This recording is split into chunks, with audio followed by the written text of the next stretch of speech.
Welcome back to another wonderful episode of Coach's Kingdom. All sports, all the time. All right, we're going to jump straight into gaps on defense and then the numbering system on offense. This is going to be for run plays on offense. This is going to be for your defensive line and linebackers on defense. Go ahead. All right, so first we're going to start out with the offensive gap numberings, because that is different from defense, whereas defense doesn't have numberings. So obviously, as you can see here, I've already written them out. So right side is evens, left side is odd. So right here, right outside the center and right inside the guard is the 2. Then you go over here, right outside the guard, right inside the tackle is the 4. Right outside the tackle and right inside the tight end is a 6. If you have a slot receiver here, this is an 8. And this is where it gets a little confusing. But if you have this receiver here to split with this one, this is the 0. Some people also use 10, but 0 is a little bit easier because it's only one number. So going to the left side. Same thing. You got 1 right outside the center, 3 right outside the guard, and as you see here, we don't have a tight end or a receiver, so this becomes 5. So would it still be 0 if you move the slot to the left side over here? No. So say you move your wide receiver over, which he would then have to be off ball over here. So this would become the 5. I'm drawing. It's fine. This would be the 7. So, and then this whole area would become the 8. So when you're running your plays, so you'll hear sometimes, like in high school, you've got 28 jet sweep. So that last number on the play is where the ball is going to go. So if it's 28, that means, and I'll do this fully, the 2-back is taking the ball to the 8 hole. So that means that he's going to run a what we call a jet sweep out to the 8 and up the field, hopefully score a touchdown, you know? So what about 23? 23. So if you have 23, so we'll erase. That'd be more of a power play, so it would be Right. something different as far as the call in the huddle would be different. We used to call it 23 Ranger, 23 Power Ranger, right? Right there. 2 through the 3. And then ice or ISO would be right here or right here, depending if you did 21 or 22. so for the running back, as far as because the main reason that they've done this is for the running back particularly. For the running back and the offensive line to know where they're going to be stepping. Exactly. Because if you're running a 22 right here, so you're running ice, a 22 ice right here, so you got your running back going, you don't want to have anybody like stepping over here filling the hole. You're going to need him to kind of hit turn on this end, and you're going to need him to seal this linebacker on the inside. Yeah, obviously there'll be different blocking assignments for each run play called, but there's different run, I would say definitions or verbiage Right, when you're talking about as far as different styles. Like you just said, jet sweep would be anything out here in the 8. We've got power or ranger right here. We've got ice or ISO right here up the middle. Is there any other verbiage as far as what the running back is concerned here? So your verbiage depends on what kind of offense that you're going to be running in most cases. Typically, you get your ice, your power, your sweep from a pro style. Whereas if you're going to run a zone scheme, you'll, instead of saying this is 23 power, this now becomes 23 inside zone. Yeah. Now, your ice typically stays the same, but they may call that Florida, which is a whole different thing. But you have 23 zone, and then you'll have 28 outside zone, or 26 outside zone. Whereas when you get to these outer numbers, it gets a little bit more interesting for that. Yep. Now what about a counter? So counter. So if you run 23 counter, okay, you're running 23 counter. So that means that your running back is going. We need to erase it. Yeah, I'm gonna help erase this real quick. This is a lot of lines. So basically, a counterplay means that you're going to basically pretend to go one way and cut back to the other way.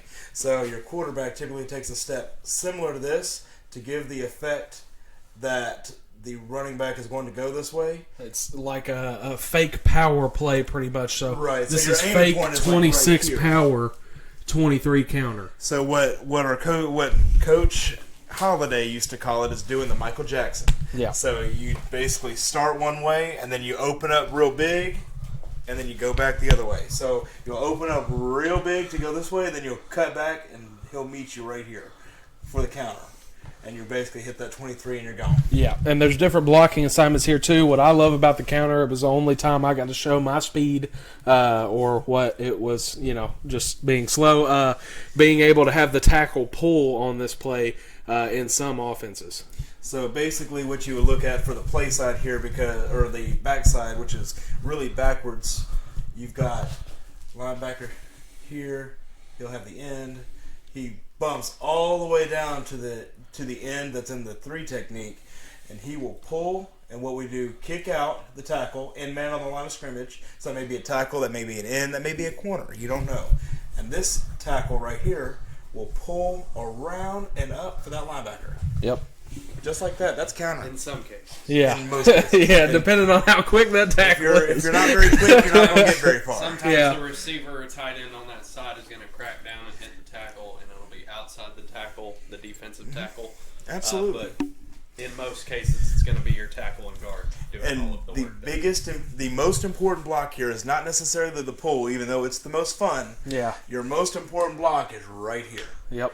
Because if that end gets any kind of penetration deep, then your pulls are all messed up, and your handoff is messed up, and it's all into a malarkey pull. So Yeah. So I like that we just went over a play. Granted, we did use some verbiage that you may not be familiar with as far as technique. So I believe now we'll get into the defensive techniques. Now we get into defense. Defensive gaps. Y'all want to just erase all those? Yeah. Restart from scratch? Okay. Just erase That works.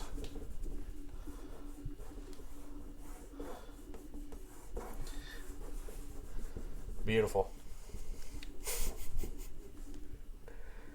I like it. There we go. All right. So we're almost there, and now we're good. All right. So typically, this is I'm going to erase these defensive linemen as well, so we're not getting confused here. It's all dependent on the front you give. So in this defense, 4-3 defense, you'll have 4 down linemen, as we've talked about in a prior video. So right here on the tackle will be in a 5, or Just draw the number. oh yeah, I guess that's smarter. Smart. Yeah. So right here on the outside edge of the tackle is the 5 technique. I just drew right through it, but it's the 5 technique. Right on the tackle is what we call a 4 or a 4-eye. That's head up over the middle of that offensive tackle on the left side or right side. Right here, you're going to be in a 3, which is the outside shoulder of the guard. Actually, we'll just go with this being the weak side. So this offensive tackle will either be on the outside shoulder of the tackle, which is going to be 5, or in a 4-eye, which is head up over the offensive tackle. This defensive tackle will be in a 1 technique, which is inside shoulder of the guard. Inside shoulder of the guard, and I guess inside shoulder of the center. I guess the center has nothing but inside shoulders of the center. Outside shoulder. It's not really an outside shoulder of the center. Well, it's like the shoulders at the center is typically all cards. Yeah. The inside of the guard, but Yeah. the center is 0 point. So, Yeah. Now it's making me rethink everything. But on the weak side, you're only going to have 2 defensive linemen right here, either in a 5 or a 4-eye and a 1. That's pretty much your biggest guy on the defensive line right there. Again, this is the 4-3 defense, so we're going to have 2 more defensive linemen. One of them's going to... Dang it. I keep doing the offensive or the defensive tackle sign. One of them's going to be in a 3 technique, which is outside shoulder of the guard and inside shoulder of the tackle. And one of them's going to be in what we call a 7, which is head up on the tight end, or a wide 9. Not just a 9, it's called a wide 9. The 9 is typically where you see your heavy pass rushing guys. Your speedster. Yeah, and the 7 is the guys that like to jam that tight end. The reason that I love the 4-3 formation is because I played guard my entire career, and this is one of the only formations where anybody is on the guard's shoulder, and it frustrated the living crap out of me because in a majority of cases there would be nobody head up on me, which made it easier for me to get to a linebacker. It made it easier for me to block somebody downfield or pull. But now that there's somebody on you in both cases, we used to call it it blanket. makes it so much harder. You give a cover call or a blanket because a blanket covers all. But for me in the plays we ran in high school, I played guard, I played linebacker, and I played defensive tackle. So I mean, knowing what the linebacker was going to do, or at least what they were thinking, made it a little easier for me. But having somebody on me kind of made it easy too, because getting that quick step and staying low and being able to just fire off and fire into somebody's hip pads. The best part about being an offensive tackle is there's literally always someone up on, that's on your shoulder, especially right here. If you're weak side, you've got that 5 or that 4-eye technique. But if you're strong side, you've got the 7 or the 3. Most of the time, it's the 3 that you're going to be focusing on, moving up to the linebacker in the middle. That's your 4-3 right here. I'm going to do a quick transition to the 3-4 real quick. Thanks for the help, Caleb. Yeah, sure, welcome. That'll be all right. Yeah. So we're going to have linebacker here, whoop, backer, and then you're going to have the outside backer. So you have a ghost 9. Shoulder. Are you going to do numbers instead of letters? Yeah, that'd probably be smarter too. This would be another 9. Another 9. Have the 5 wide. A 0. Yeah. And then another 5. Yep. Look at that. Knows my defense better than me. So right here, this is your 3-4 defense. So you've got much easier to block for me. Yeah, you've got 3 down linemen. Your 5 technique here, which I drew in the wrong spot, but he's typically outside shoulder or in the 4-eye head up on the tackle. Same thing over here. Outside shoulder or head up on the tackle in the 5 or the 4-eye technique. On defense, you have the nose guard, your big mammoth in the middle. That's a 0 technique. He pretty much is getting 2 guys on him at all times. And then you have your wide 9 over here. So you'll notice this one, he's in a 9, but he's in there is nobody there as a tight end. So a 9 is the outside shoulder of the tackle or the tight end. What we call this here is a ghost 9. You pretend like there's somebody out there because it gives you your spacing. Your spacing and your separation so that you can still contain like you're supposed to, because that's still your job. Yeah, and the safeties will be a little bit different. You'll have a free safety that's down over here a little bit more, but this Ghost 9 is splitting the difference between the tackle and the slot receiver over here. So he's pretending like Caleb said, there's a guy at tight end right here, but he's splitting the difference between these two people so that they can't do any quick pass, little bubble screen, anything like that to this receiver right here, and then him not have anybody on him. You're also, like I said, 3-4 defense like we've been over. You've got the 2 linebackers here. Their main jobs are to cover the guard right here. Anything he does, they're mirroring him. Caleb, you want to say something? So what we're also gonna go over here is we did your alignment, but we've also got gaps. So you want to use the purple? That works with the defense because it keeps it all the same. Yeah. So this is the defense, as we said earlier. They do it by letters instead of numbers because the offense likes math. The defense does not. No. So basically, your spots here between the center and the guard are the A gap. The B gap is between the guard and the tackle. The C gap is between the tackle and the tight end, and the D gap is out here wide.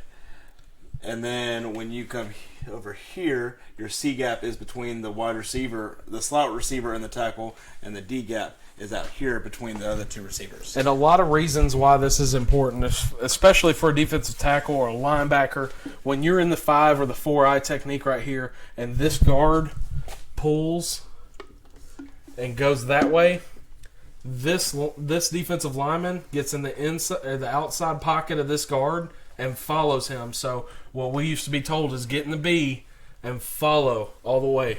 Get in the B gap and follow that guard all the way. You get in the B or you get in his hip pocket. Yep. Now we jump into what we were talking about in the original video with position responsibilities of this whole entire inside portion. So you are in the 9 gap at defensive end. I played that for a couple years. Your job right here is to jam this tight end, make it as hard as possible for him to get off the ball, and then sit. Now over here in this 9 gap, your job is to fake jam the non-existent tight end and sit. Now, what are we looking at on the inside, Caleb? Okay, so basically, do you have purple?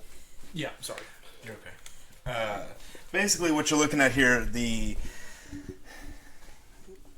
as far as your gap players, your 9 or your defensive end, your outside linebacker is going to be your C gap player. So these are connected here to the C gap. Your 5 techniques or your tackles are connected to the B gap. And the hardest part of it all is your nose guard is connected to both A gaps. So when you're doing your gap responsibilities and what you have to take, what you're taking care of, that's what comes first. So now, what are my inside linebackers also responsible for? So your inside linebackers, now it kind of varies. It's different. I was always told in our defense that we ran, I never played inside linebacker, but I was with the linebackers because I was an outside linebacker, that they are responsible for B gap mostly, and to fill the B gap was always what they were getting on. Or mirror the guard. So your job as a linebacker, and I've played linebacker for 2 years, and I went to several camps and learned from several people. It's different depending on what you're doing. So if you're running any kind of stunt or anything, like if you're running taxi. So what taxi is you've got your tackle is going to shoot that B gap, and he's going to try to get penetration. Your linebacker is going to flow out a little bit. He becomes kind of an outside B to an inside C player. Yeah. But if you're just playing straight up, your linebacker is really connected to this guard, to some strings on their cleats. Follow him. Wherever if that guard pulls, that linebacker follows. Scraping. And not follows like shoots in the backfield and then follows, but follows across the top. You go to where he's going, because like they were saying earlier, if he pulls, where's that ball going to go? That ball's going right here, right where he went. So the only thing, now Michael did bring up the point on filling or coming up on B. The other one that they would come up and fill on is ice. So me and Coach O used to have the joke, go fill up on some ice because you're going to need it for the tee.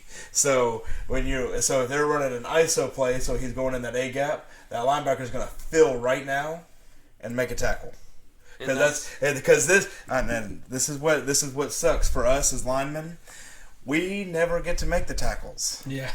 Yep. Our job, these 1, 2, 3, 4, 5 guys up front are basically to stay on these tackles and tight ends so that these linebackers can go make the plays and make the tackles. That's your a 3-4 defense is primarily, as we've discussed before, primarily a linebacker defense. So your linebackers are going to make a majority of the plays that are made, especially when you're talking inside the backfield.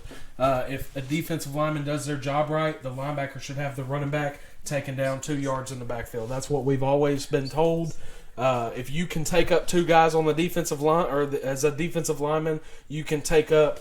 I used to play 5, or this 4-eye technique on the offensive tackle right here. If you can take up the tackle and the guard, that linebacker only has to worry about a center or a pulling guard. So if you can just make it 1-on-1 with the linebacker instead of 2-on-1 with the linebacker, you've done your job as a defensive lineman. Now, just because this isn't just a line segment, this isn't just your offensive, defensive line, linebackers, this isn't just all of that.